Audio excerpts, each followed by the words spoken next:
ಇದಾರ? ನಾಗೇಶ್, ಇನ್ನೊಂದ್ಸಾರಿ ಎಲ್ಲಾದ್ರೂ ಆ ಹೀರೋಯಿನ್ ಜೊತೆ ನಾನು ಬಹಳ ನಾನು ಅಜ್ಞಾನವಾಗಿದ್ದ ಅಂತ ಹೇಳ್ಬಿಟ್ಟಿಯಪ್ಪ, ಕೇಳಿಸ್ಕೊಂಡು ಚೇತನ್ ಬಂದ್ಬಿಡ್ತಾನೆ. ಏನ್ ಹೇಳು, ಇತ್ತೀಚೆಗೆ ಮೀಟು ಅಂತ ಒಂದು ಸ್ಟಾರ್ಟ್ ಆಗಿದೆಯಲ್ಲ, ಆ ಚೇತನ್ ತಂಡ ಕಟ್ಕೊಂಡ್ ಬಂದ್ಬಿಡ್ತಾನೆ.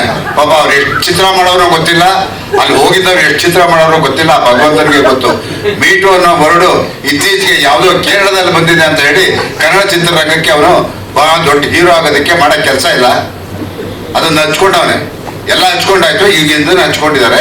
90 ವರ್ಷ ಚಿತ್ರರಂಗಕ್ಕೆ. ಇವತ್ತೇನಾದ್ರೂ ಅಂಥದ್ದೇನಾದ್ರೂ ಘಟನೆಗಳು ಕರ್ನಾಟಕದಲ್ಲಿ ಕನ್ನಡ ಚಿತ್ರರಂಗದಲ್ಲಿ ನಡೆದಿದ್ರೆ ಇಷ್ಟು ವರ್ಷ ಚಿತ್ರರಂಗ ಇರ್ತಾ ಇರಲಿಲ್ಲ. ಏನೋ ಬಂದ್ಬಿಟ್ಟವನೇ, ಏನೋ ಕಿತ್ತಾಡ್ಕೋ ಬಗ್ಗೆ ಮಾತಾಡ್ತಾ ಇದ್ದಾನೆ. ಅದನ್ನ ಸಮಯ ಬಂದಾಗ ನಾವು ಮಾತಾಡ್ತೀವಿ.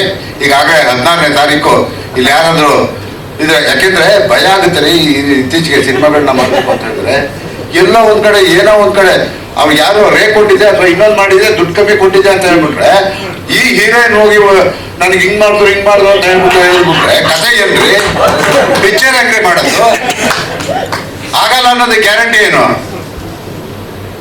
ಇದೆಲ್ಲ ಕನ್ನಡ ಚಿತ್ರರಂಗದಲ್ಲಿ ಬಹಳಷ್ಟು ಮಹಾನ್ ಪುರುಷರು ಆರೋಗಿದ್ದಾರೆ. ಯಾರು ಎಂತದ್ರು, ರಾಜ್ಕುಮಾರ್ ಅಂತವ್ರು, ವಿಷ್ಣುವರ್ಧನ್, ನಮ್ಮ ಅನಂತ ಶಂಕರ್ನಾಗ್, ಎಂತಂದ್ರೆ ಆಡಿದ್ದಾರೆ ಇದನ್ನ. ಇವೆಲ್ಲ ಇದ್ದಿದ್ರೆ ಇಷ್ಟು ಚಿತ್ರಗಳು. ಅದು ಅಂಬರೀಷ್ ಇತ್ತೀಚೆಗೆ ಯಾರೋ ಒಬ್ಬ ನಟಿ ಬಂದ್ಬಿಟ್ಟು ಇದನ್ನ ದೊಡ್ಡ ಇಶ್ಯೂ ಮಾಡ್ತಾ ಇದ್ದಾರೆ. ಸಮಯ ಬಂದಾಗ ಉತ್ತರ ಕೊಡ್ತೀವಿ ಅವ್ರಿಗೆ. ಅಲ್ಲ, ಸಾರಾ ಗೋವಿಂದ್ ಅವರು ಹೋರಾಟಗಾರರು ಅನ್ನೋದು ಎಷ್ಟು ಚೆನ್ನಾಗಿ ಗೊತ್ತಾಗುತ್ತೆ ಅಂದ್ರೆ ನೋಡಿ, ಯಾವುದೇ ಇಲ್ಲ, ಈಸ್ ವೆರಿ ಫ್ರ್ಯಾಂಕ್. ಹಾಗಾಗಿ ನಮ್ಗೆ ಅವ್ರು ತುಂಬಾ ಇಷ್ಟ. ನೇರವಾಗಿ ಮಾತಾಡ್ತಾರೆ, ಒಳಗಿದ್ದದನ್ನು ಹೇಳ್ತಾರೆ. Really nice sir, thank you.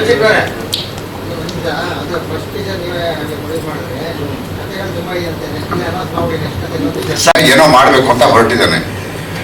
MG ರೋಡಲ್ಲಿ ರಾತ್ರಿ ಸುಮಾರು 2 ಗಂಟೆ ರಾತ್ರಿಯಲ್ಲಿ ಸುಮಾರು 4-5 ಜನ ಹೆಣ್ಣು ಮಕ್ಕಳು ಕುಡಿತಾ ಕೂರ್ತಿರ್ತಾರೆ. ಅಲ್ಲಿ ಪೊಲೀಸ್ನವ್ರು ಬರ್ತಾರೆ, ಗಲಾಟೆ ಮಾಡಿ ಆ ಹೆಣ್ಣು ಮಕ್ಕಳನ್ನ ಕಳಿಸ್ತಾರೆ. ಆ ಹೆಣ್ಣು ಮಕ್ಕಳು ಗಲಾಟೆ ಮಾಡಿ ಜಾಸ್ತಿ ಮಾಡಿದ್ಮೇಲೆ ಆ ಪೊಲೀಸ್ನವ್ರು ಏನ್ ಮಾಡ್ತಾರೆ, ಸ್ಟೇಷನ್ ಕರ್ಕೊಂಡು ಹೋಗ್ತಾರೆ.